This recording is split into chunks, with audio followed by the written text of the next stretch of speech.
Okay guys, isa na muli mapagpalang umaga, tanghali, gabi po sa inyo lahat. Sana po ang lahat ay nasa mabuting kalagayan at ligtas po sa anumang kapahamakan. Saan man po kayo dako ng mundo naroon. Ako po muli ang inyong lingkod, Maestro 21 TV. At sa ating video ngayong araw na ito mga kalingap, tayo muli po ay magbibigay ng ating opinion, koro-koro, komento at reaksyon. Tungkol nga po dito sa isang komento na ating pong nakita, ha? So sa mga nagdaan po nating content, ay mga komento po na tumutuligsa o pumupuna o namimintas, pamimintas po sa ating mga Kalingap Angels at the same time sa ating pong mga Kalingap leading men. So ito naman po, kung sa mga nagdaan araw po ay mga baser po ni Krista ang ating binigyan ng pansin. Ito naman po ay legit na baser po naman ni Baby Carla. Bagamat marami po akong, sa mga nagdaan, ay marami rin akong nakitang komento po sa Facebook na sinasabi ay itong si Baby Carla ay hindi maganda ang kanyang pangangatawan. Siya daw po ay parabagang hindi, ang katawan ay parang hindi dalaga.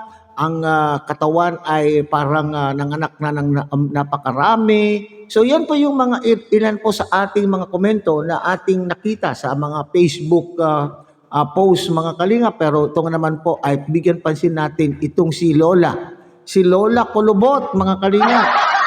Lola Kulubot, tingnan po ninyo ang kanyang pagmumukha po sa ating monitor.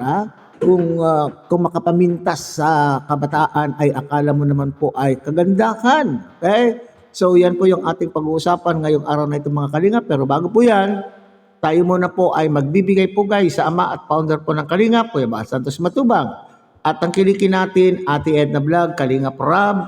At syempre, kung bagong silip lang po kayo, bagong dating lang po kayo sa ating munting channel, sana po ay inyo rin pong tangkilikin sa pamamagitan po ng pagbibigay niyo po ng like, share, and subscribe. At tuloy, pindutin na rin po ang notification bell at nang sa ganoon, tayo pa rin po ay magkita-kita at magsama-sama sa susunod pa pong mga reaction videos na ating gagawin. Likewise, mega loud shout out sa ating mga kasamahan po dyan sa Karepa, Kalingap Reactor Partners, sa pamumuno po yan siyempre ng ating Presidente, Javier De Leon, aka Virador. At ganun din po sa ating mga Kalingap Partners, Kalingap Charity Vloggers, lalo na po yung mga nariyan po sa iba't ibang Kalingap Landing Pad na mayroon po tayo sa ating bansa. Okay, so mga kalingap, ito po ang komento. Nakikita po niyo diyan sa ating pong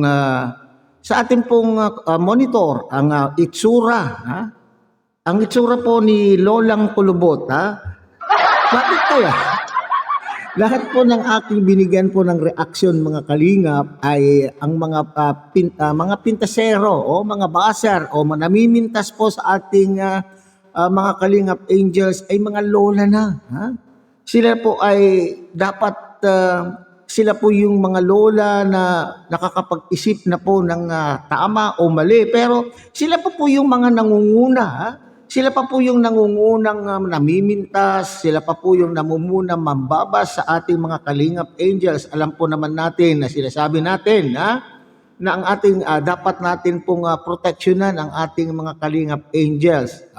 Lalo tayo po kung talagang tayo po ay Kalingap supporters, kung hindi man po natin, kung hindi itong si Lola, kung hindi man po siya supporter ng Jomcar or ni Baby Carla, at least, huwag na lang panoorin, huwag na lang magkomento. Okay, tingnan nga natin mga Kalingap, ito po ay si Lola Dory Denyola. Tingnan niyo po yung pagmumukha po, para bagang hindi mapagkakatiwalaan ang pagmumukha ng Lola Kulubot. Sabi niya, maganda nga. Okay, mabuti naman po at may sinabi po siyang maganda. Maganda daw po naman. Itong si maganda nga pero yan, ito naman po body shaming. Maganda nga pero ang katawan walang-wala sa ibang angel. Okay, so dito pa lamang mga kalingap ay may pagkukumpara. So ibig sabihin, Kalingap supporter ito, pero iba yung kanya pong sinusuportahan. Okay? So ito rin po ay isang paalala. Paalala rin po sa mga ibang Kalingap Angel supporters. Kasi marami po tayo nababasa po sa kanila pong mga Facebook pages may mga kapsyon na pinagkukumpara ang mga angels. Sila po yung nagsisimula. Mayroon nagsasabi doon, sino-sino sa mga big four ang pinakamaganda? Sino-sino sa mayroon doon mga larawan ng angels? Sino-sino sa kanila ang may magandang pangangatawan, pinakamaganda? Huwag tayong magsimula mga kalingap. Sinasabi, mahalin po natin ang lahat ng mga kalingap angels sapagkat sila po ay nariyan upang sila ay tulungan, sila po ay mga beneficiary. Ngayon, kung sino po sa kanila ang inyo pong minamahal at sinusuportahan, go ahead. Pero huwag tayong magsimula. Kagaya po itong si Lola Kulubot, Dory Denyola. Sinasabi niya, maganda naman po daw, pero ang katawan walang-wala sa ibang ibang angel. Hindi kasi marunong tumingin yung talaga maganda. Perfect lahat at super sa katawan, super sa legs. Tingnan niyo, kaya nga kinukusto niya yung legs. Kaya nga yung picture na yan sa ating thumbnail ay yung buong whole body po ang inilagay po natin. Isa pong larawan dyan na inilagay po natin ay yung the whole body po ni Baby Carla. So tingnan po ninyo, sabi niya, hindi daw makinis ang dapat daw pag maganda, perfect at lahat sa kanyang ay super ganda.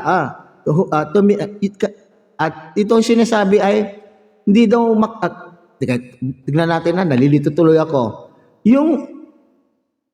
Marunong tumingin, yung talaga maganda, perfect. Okay, kung maganda daw, perfect. Lahat. Okay. Ibig sabihin, lahat. Maganda ang face, maganda ang pangangatawan, maganda ang makinis ang balat. Ganun po siguro ang ibig niya sabihin, mga kalingap. At super sa katawan, super sa legs, makinis. Kaya nga inilagay ko dyan. Sa inyong palagay, hindi ba makinis ang legs po ni Baby Carla po dyan?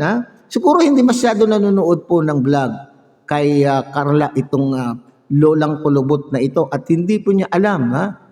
Hindi niya alam kung gaano kakinis ang legs ni Baby Carla. Maputi, mataas, yan ang isa pa daw pong maganda para sa kanya ay dapat ay maputi, mataas, ganda lumakad kahit sa rampa. Yan ang totoong maganda. Super na naman, super si Carla. Kulang sa tindig, kulang sa sexy. Okay. So parati kong sinasabi, may karapatan po tayo na magsabi, may karapatan tayong magsabi kung sino po ang maganda para sa atin. Kasi lahat tayo ay, beauty is in the eyes of the beholder. Tumitingin kung sino po yung maganda. Okay? Alam po ninyo, lahat po ng ating kalingap angels ay talagang magaganda. Yung sinasabi po niya dito na criteria para matawag na maganda, ay perfecto daw. Kinakailangan super ganda ang kanyang katawan, super kinis ang kanyang mga balat, ang tindig ay talaga naman pong mala beauty queen, pag rumampa ay may kanya-kanyang talino po yan, kanya-kanyang talento po yan mga kalingap. Ngayon, kung sinasabi nyo itong si Baby Carla wala sa tindig, kulang sa tindig, nakukulangan kayo sa tindig, kulang siya sa pagrampa, kumpara doon sa kanyang mga kasamahan. Yun po yung talento nila mga kalingap. Itong si Baby Carla ay sadyang mahiyain. Kumbaga ay manang, pero ay maganda naman po itong si Carla. Dangan nga lamang kung ikukumpara mo doon sa iba na talagang sanay na, may mga experience na sa pagrarampa, sa paglalakad, pagtatayo o pagtitindig, medyo doon kulang itong si Baby Carla. So, ano po nyo yan? Karapatan po kayong magsabi. Pero, hindi na po kinakailangan pang i-post po ninyo ito o i-komento po ninyo upang sa ganun ay masiraan ng isang kalingap angel or masaktan ng kalingap angel. Parating sinasabi na dapat po natin mahalin, suportahan ang mga kalingap angel. Kanina sabi ko, kung yung sinusuportahan ay iba, kung ang iba po ang inyong sinusuportahan, wag na lang kayong manood kay Baby Carla. Kung kayo po ay sumusuporta kay Kalingap Angel B or C or A, nasa sa inyo na po yan. Pero sana iwasan po natin kayo po ay makapanakit. Tingnan mo nga yung itsura mo, Lola. Sabi ko nga, bakit itong mga nakikita kong nagkokomento ng mga kagaya nito nag-aakit ng kaguluhan ay may mga edad na hindi po nila iniisip kung anong magiging epekto sa mga iba. Baka ito ay hindi nila inisip na baka ito ay makakapag-create ng bashing, makakapag-create ng chaos o kaguluhan.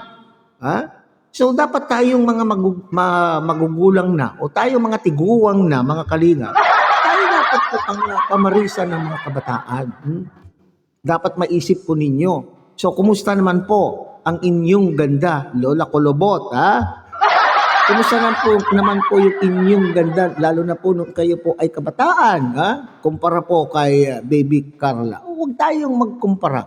Kanya-kanya po tayo ng kagandahan, kanya-kanya po itong mga Kalingap Angels na ito, ay kanya-kanya rin po sila ng talino, kanya-kanya rin po sila ng talento. Okay?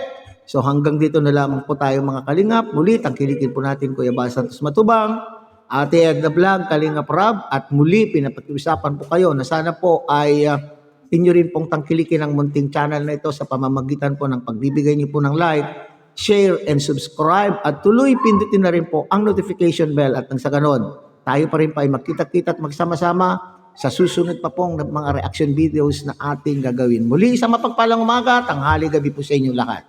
Mabuhay po kayo at God bless everyone.